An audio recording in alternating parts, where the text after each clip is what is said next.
Yo, what is going on YouTube? I am Germ here. Today I wanted to talk a little bit about Jensen's situation. Obviously we have heard recently, him come out and say that he thinks it is unlikely that he will be playing in the 2022 season. He thinks, things aren't necessarily looking good for him. I have my pink sweatshirt fluff all over my head because I put my hood on. And I know a lot of people are confused, a lot of people are upset, a lot of people are angry, sad, whatever, because they like Jensen, they think Jensen deserves a spot, they think he performed so well at Worlds this last year, yada, yada, yada, and there's all these different reasons. So I just wanted to, kind of talk about everything I know about the situation, my thoughts, opinions, all that, and maybe what we can expect to see from Jensen going forward. I think it's a pretty interesting discussion. But definitely make sure you guys check out the first link in the description below for my Twitch stream, twitch.tv/I_am_Germ. The League of Legends offseason actually officially kicks off tomorrow. So I'm going to have a ton of content, a ton of YouTube videos, of course. I'm going to have some streams. We're going to be going live right when free agency starts, all that stuff. So hopefully you guys are there. Make sure you drop a follow, maybe a prime, maybe a sub. But with that being said, let's get right into this. So where I wanted to start this discussion and kind of where I came up with this idea in the first place, what made me want to talk about this, obviously Jensen's a big name, popular player, a lot of people like him, he's coming off a very, very good Worlds performance, as I said previously, but there was this tweet from Mark Z, and I don't know if this is from like an inside source, or if this is just some like random fan DMing him or whatever, but either way, this is either potentially, a peek behind the curtains to some information, or it's just, I think, a good point from someone. I'm honestly not sure. When I first read it, I thought it was maybe like an insider, but now as I think about it more, it's probably just from like a random or something, but they did, DM Mark Z, and he's obviously hiding it and stuff, keeping the stuff private for the most part. This guy does say that teams are lacking ambition because they don't want to take on Jensen's $1.4 million per year contract. And Mark Z kind of says, that's why I hate poor people. They just lack the ambition to buy a Tesla. He's obviously making fun of him, joking with him, or just kind of bantering. He's making fun of the use of the word ambition, and to me, I don't know, that message reads like somebody whose English isn't their first language and they just maybe picked the wrong word or something, because obviously like ambition doesn't make much sense there. But yeah, just saying that teams aren't maybe super interested in Jensen because not only is there only certain teams Jensen wants to play on. Jensen is not going to come out and play on one of these bottom tier teams. He said that doesn't make much sense. It can potentially hurt your stock. You have to grind all these hours, with no hope of winning titles or going to Worlds or anything like that. You can hurt your reputation, hurt your legacy.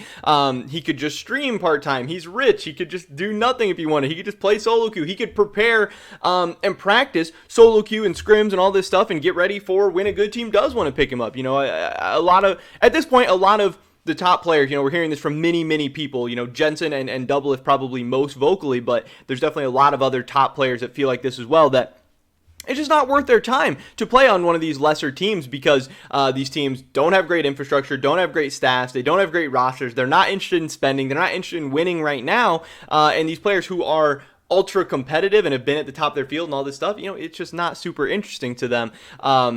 But they do talk about what I thought was most interesting here is this $1.4 million per year contract for Jensen. Obviously, last offseason, he just signed a deal. It was like one of the bigger deals in LCS history. I think a 3-year extension with Team Liquid last offseason. So obviously, it's weird to see him gone just 1 year later, getting kicked from the organization. Obviously, Bjergsen coming back, really threw a wrench into things. And you never know how things are going to go. Things change very, very fast. But this is a very, very interesting point that people are shocked that Jensen's not going to have a spot next year. But not only is he going to have a pretty significant, pretty sizable buyout from Team Liquid. We all know that. We've all been talking about buyouts this whole offseason. There's the Wonder buyout, the Mickey buyout, the Reckless buyout. Perks getting bought out from Cloud9, Alfari getting bought out from Team Liquid. All this craziness, all this money being thrown around. For some players, teams are willing to spend. For other players, teams aren't. There's just all this craziness, people getting locked in contract hell or contract prison or whatever. But Jensen's obviously going to have that. He is a resident mid laner. He's won a bunch of titles. He's been to Worlds. He's the best North American, LCS performing mid laner internationally. He's been to an MSI final. He's been to a World semifinal. He has all this legacy, all this resume, yada, yada, yada. The buyout would be very, very good. He's a resident North American mid laner. Those are hard to come by, and he's, class, which is one reason why people are so disappointed he's not going to be in the league. But on top of that, this crazy, crazy salary makes it even more expensive. So even if an org had the money and was willing to pay some crazy buyout to Team Liquid, then they are also having to shell out this contract on top of that. And it seems like this could have potentially been the reason a team like, Evil Geniuses didn't pull the trigger. Because we know that we heard from Travis Gafford that Evil Geniuses was very much so considering Jensen.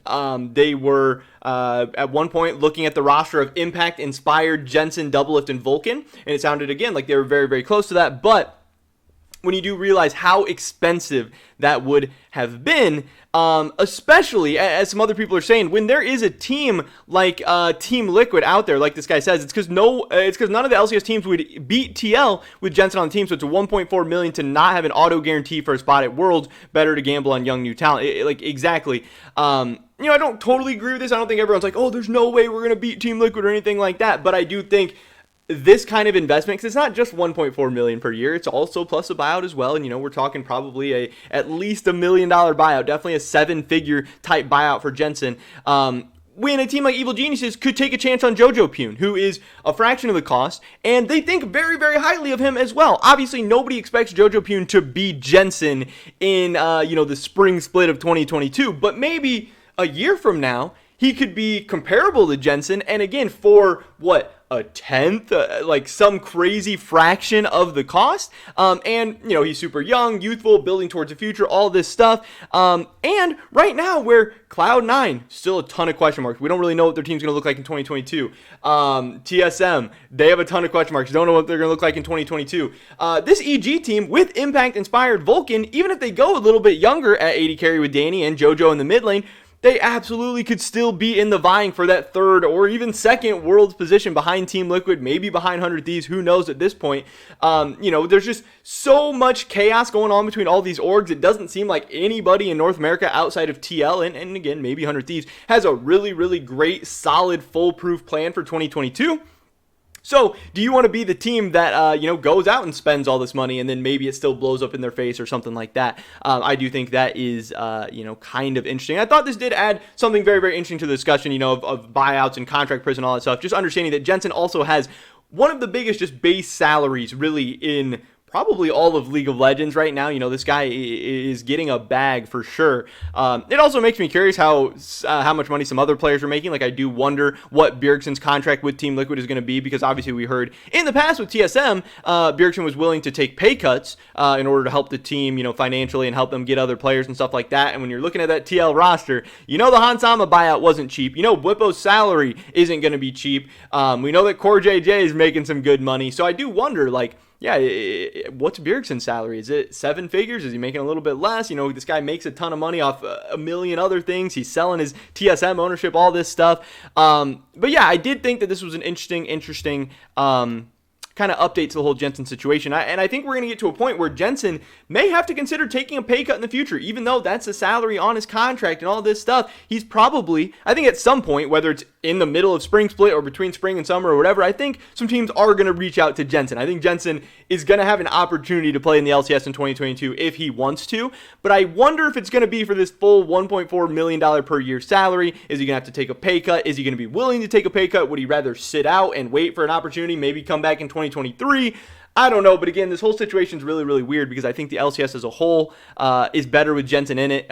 Good players get better by playing against good players, and that's to me why it's really, really disappointing that we have only like 4 or 5 teams in the LCS that are willing to spend money, and then 5 other teams that are just kind of coasting, going young, going with weird random imports, all this stuff, because our players aren't getting to practice and scrim and compete against the very, very best players, so they're not going to teams are going to get better throughout the year by scrimming and playing on stage against Jensen than they are against Blue.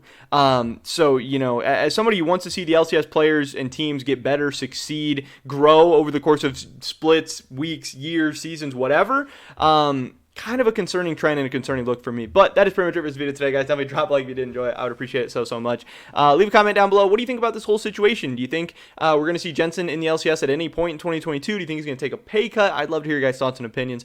Subscribe, stay up to date on all my latest content. Hopefully catch you guys in the next one. But until then, peace!